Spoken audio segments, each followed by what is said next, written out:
welcome back. I am going to read Chapter 3 of Beezus and Ramona. I hope you enjoy, and let's go ahead and begin. Chapter 3, Ramona and Ribsy. One day after school, Henry Huggins, who lived in the next block, came over to play checkers with Beezus. His dog Ribsy came with him because Henry never went anywhere without Ribsy. Beezus liked Henry because she knew he thought she had more sense than most girls, and the two often played checkers together. So far, Beezus had won 48 games, and Henry had won 49, not counting the games Ramona had spoiled by tipping over the checkerboard. There's a picture already.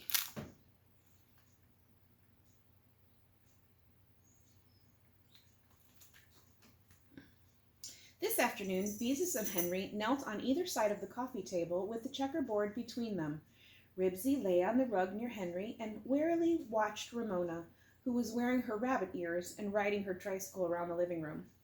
"Your move," said Henry to Beezus. "I want to play," said Ramona, riding her tricycle up to the coffee table and shaking her head to make her ears flop. Ribsy got up and moved to a corner, where he lay down with his nose on his paws to watch Ramona. "You're too little," said Beezus as she moved a checker. "Besides, only two can play checkers." "We could play tiddlywinks," said Ramona. "I know how to play tiddlywinks." Beezus did not answer. Her mind was on the game as she watched Henry's move very carefully. "I said we could play tiddlywinks," yelled Ramona. Beezus looked up from the checkerboard. "Ramona, you stop bothering us," she said in her severest voice. Ramona scowled and pedaled backwards away from the coffee table, while Beezus returned to her game and studied the board. She had to be careful because Henry had already captured half of her checkers. "Let's see," she thought. "I could move from here to there. No, that wouldn't work. Because then he could... But what if I move from there to there? Yes, that was it." Beezus lifted her hand to pick up the checker. At that instant, Ramona pedaled as fast as she could toward the coffee table. Crash! The front wheel of Ramona's tricycle rammed into the table. Checkers bounced into the air and showered over the table, falling to the floor and rolling across the rug. "There," said Ramona, and calmly pedaled away. "Hey!" protested Henry. "Mother!" Beezus called. "Ramona's bothering us." Wiping her hands on her apron, Mother came out of the kitchen. "Ramona, you know you're not supposed to bother Henry and Beezus when they're playing checkers. Now go to your room and stay there until you are able to behave yourself." "No," said Ramona. "I don't have anybody to play with, and I want Beezus and Henry to play with me." "You heard me." Mother lifted Ramona up off the tricycle. "I'll bet she has a tantrum," thought Beezus as she picked up the checkers. "No!" screamed Ramona. "Ramona," said Mother in her warning voice, "I am going to count to 10. Ramona threw herself on the floor and kicked and screamed. "1, 2, began Mother. Ramona went on kicking and screaming until Mother counted to 7. Then she laid still on the floor, watching to see if Mother really meant what she said.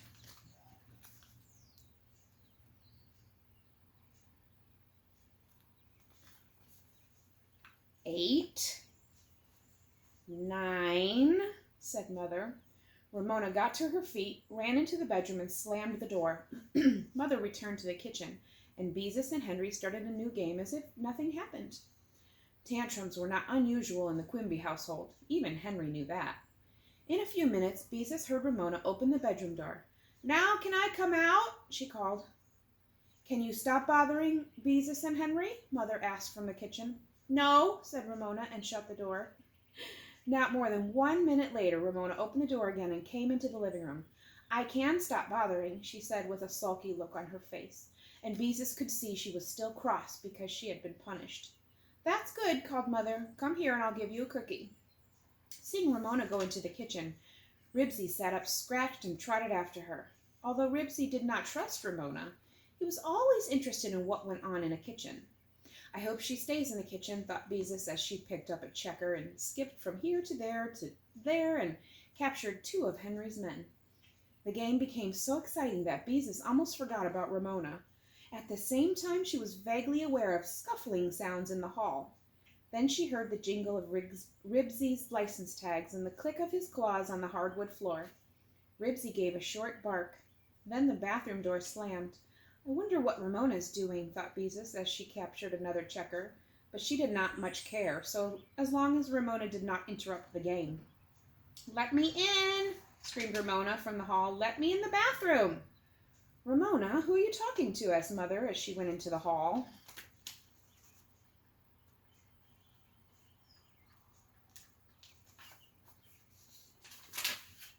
"Ribsy," said Ramona, and beat on the door with her fist. Ribsy began to bark. From behind the bathroom door, his barks made a hollow, echoing sound. Puzzled, Henry looked at Beezus. Ribsy in the bathroom? Henry decided he had better investigate. Reluctantly, Beezus left the game and followed him into the hall. "Open the door and let him out," said Mother. "I can't," shouted Ramona angrily above Ribsy's furious barks. "The bad old dog went and locked the door." "Oh, stop pretending." Beezus was exasperated with Ramona for interrupting the game a second time. It was too bad that a girl couldn't have a friend over for a game of checkers without her little sister spoiling all her fun. "I'm not pretending," screamed Ramona, clinging to the doorknob, while Ribsy barked and scratched at the other side of the door. "Ramona," Mother's voice was stern, "let that dog out." "I can't," cried Ramona, rattling the bathroom door. "The bad old dog locked me out." "Nonsense, dogs can't lock doors," scolded Mother. "Now open that door and let him out." Ramona began to sob, and Ribsy barked louder. Ramona gave the door a good hard kick. "Oh, for Pete's sake," muttered Henry. "Ramona, I am very cross with you," said Mother. She pried Ramona's fingers loose and started to open the door. The knob would not turn. "That's strange," she remarked, and rattled the door herself. Then she hit the door with her fist to see if it might be stuck. The door did not budge. There was no doubt about it. The bathroom door was locked. "But how could it be locked?" Henry asked. "I told you Ribsy locked it," Ramona shouted. "Don't be silly," said Beezus impatiently. "Now, how on earth—" began Mother in a puzzled voice, and then she interrupted herself. "Do you suppose when Ribsy was pawing at the door, he bumped against the button in the center of the knob and really did lock the door? Of course, that's exactly what must have happened." "A dog that locked the bathroom door? That Ribsy," thought Beezus. "He's always getting into trouble, and now he's locked the Quimbys out of their bathroom." "I told you that he locked the door," Ramona said. "Yes, but what was my dog doing in the bathroom in the first place?" Henry demanded. "I put him there," said Ramona. "Ramona Quimby!" Even her mother sounded exasperated. "Sometimes I don't know what gets into you. You know dogs don't belong in the bathroom. Now go to your room and stay there until I tell you to come out." "Yes, but—" Ramona began. "I don't want to have to speak to you again." It was unusual for Mother to be as stern as this.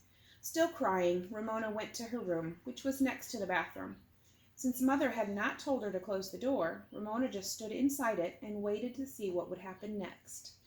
"Where's the key?" Beezus asked. "I don't know," answered Mother. "I don't remember that we ever had a key." "But there's a keyhole," said Beezus. "There must be a key." "Ribsy, be quiet," ordered Henry. "We'll get you out." But Ribsy only barked louder, and his barks echoed and re-echoed around the small room. "No one gave us a key to the bathroom when we rented the house," explained Mother. "And when Ramona first learned to walk, we fastened the button down with Scotch tape so she wouldn't lock herself in." "You did?" said Ramona, fascinated with this bit of information about herself. She stopped crying and leaned into the hall. "How big was I then?" No one bothered to answer her. "We've got to get Ribsy out of the bathroom," said Beezus. "Yes," agreed Mother, "but how?" "If you have a ladder, I'll climb in the bathroom window and unlock the door," Henry offered. "The window is locked too," said Mother, bending over to examine the knob on the door. "Maybe we could call the fire department," Henry tried another suggestion. "They're always rescuing cats and things." "They couldn't do anything with the bathroom window locked," Beezus pointed out. "I guess that's right." Henry sounded disappointed. It would have been exciting to have the fire department rescue Ribsy. "Well, I just can't see any way to take the knob off," said Mother. "There aren't any screws on this side of the door." "We've got to get him out some way," said Henry. "We can't leave him in there. He'll get hungry." Beezus did not think. This remark of Henry's was very thoughtful. Of course Ribsy would get hungry if he stayed in the bathroom long enough, but on the other hand, they would need their bathroom and it was Henry's dog who had locked them out. Then Beezus made a suggestion.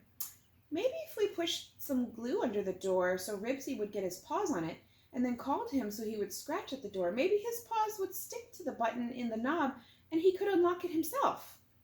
Beezus thought her idea was a good one until she saw the disgusted look on Henry's face. I just thought it might work, she said apologetically. Mother, began Ramona, leaning out into the hall. Mother paid no attention to her. I just don't see what we can do. Mother, said Ramona urgently. This time she stepped into the hall. Unless we get a ladder. Go back to your room, Ramona, and break the window so we can unlock it, Mother continued, speaking with one sentence inside another, the way grown-ups so often did with Ramona around. But Mother, insisted Ramona even more urgently, I have to... Oh dear, I might have known, sighed Mother. Well, come on, I'll take you next door. Leave it to Ramona, thought Beezus, embarrassed to have her little sister behave this way in front of Henry. Don't worry, Ribsy, said Henry. We'll get you out somehow. He turned to Beezus and said gloomily, If we don't get him out by dinner time, maybe we could cut some meat up in real little pieces and shove it under the door to him. I don't see how we can get a drink of water to him, though. We have to get him out before then, said Beezus. Father wouldn't like it if he came home and found Ribsy had locked himself out of the bathroom. Ribsy couldn't have locked the door if Ramona hadn't put him in the bathroom in the first place, Henry pointed out. What a dumb thing to do. Beezus had nothing to say to this. What could she say when it really had been Ramona's fault? Mother and Ramona soon returned. I think we'll get Ribsy out now, said Mother cheerfully. The lady next door says her little grandson locks himself in the bathroom every time he comes to visit her, and she always unlocks the door with a nail file. She told me how to do it. Mother found a nail file, which she inserted into the keyhole. She wiggled it around and the doorknob clicked, and Mother opened the door. It was as easy as that. With a joyous bark, Ribsy bounded out and jumped on Henry. Good old Ribsy, said Henry. Did you think we were going to leave you in there? Ribsy wriggled and wagged his tail happily because he was free at last. Now maybe he'll be a good dog, said Ramona sulkily.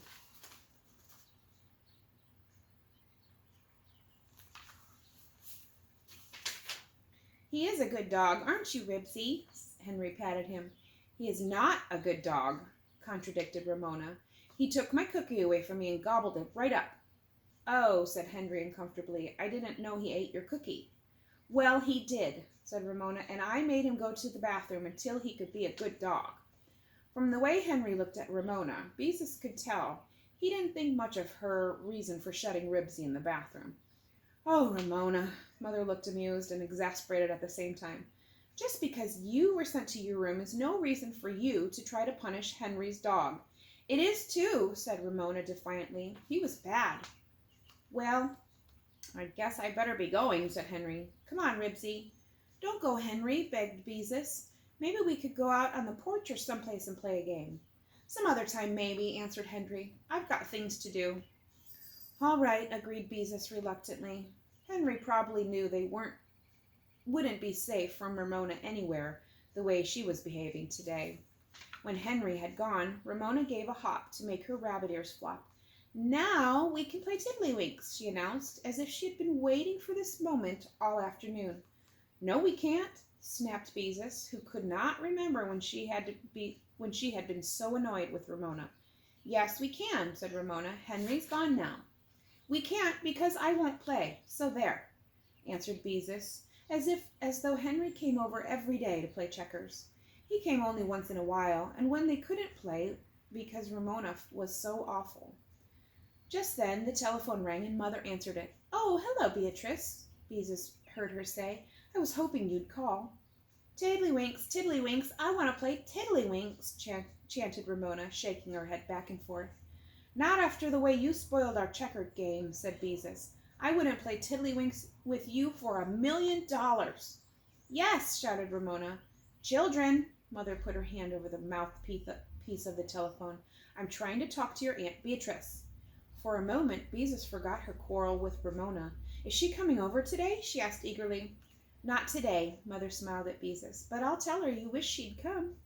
Tell her she hasn't been here for 2 whole weeks, said Beezus. Tiddlywinks, chanted Ramona more quietly this time. We're going to play tiddlywinks. "We are not," whispered Beezus furiously. And as she looked at Ramona, a terrible thought came to her. Right that very instant, she was so exasperated with Ramona that she did not like her at all. Not one little bit. Crashing her tricycle into the checkerboard, throwing a tantrum, and shoving a dog into the bathroom. How could one 4-year-old be such a pest all in one afternoon? And Ramona wasn't one bit sorry about it either. She was glad she had driven Henry home with her naughtiness. Just look at her, thought Beezus, cookie crumbs sticking to her front of her overalls, her hands and face dirty, and those silly paper ears. She's just awful. That's what she is, perfectly awful. And she looks so cheerful. To look at her, you wouldn't know she's done a thing. She's spoiled my whole afternoon, and she's happy. She even thinks she'll get to me to play tiddlywinks with her. Well, I won't. I won't, because I don't like her one little bit. To get away from Ramona, Beezus stopped into the living room and threw herself into her father's big chair. Not one little bit, she thought fiercely. But as Beezus sat listening to her mother chatting and laughing over the telephone, she began to feel uncomfortable. She ought to like Ramona. Sisters always liked each other. They were supposed to, like Mother and Aunt Beatrice. But that was different, Beezus thought quickly. Aunt Beatrice wasn't like Ramona. She was Aunt Beatrice, loving and understanding and full of fun. Ramona was noisy and grubby and exasperating.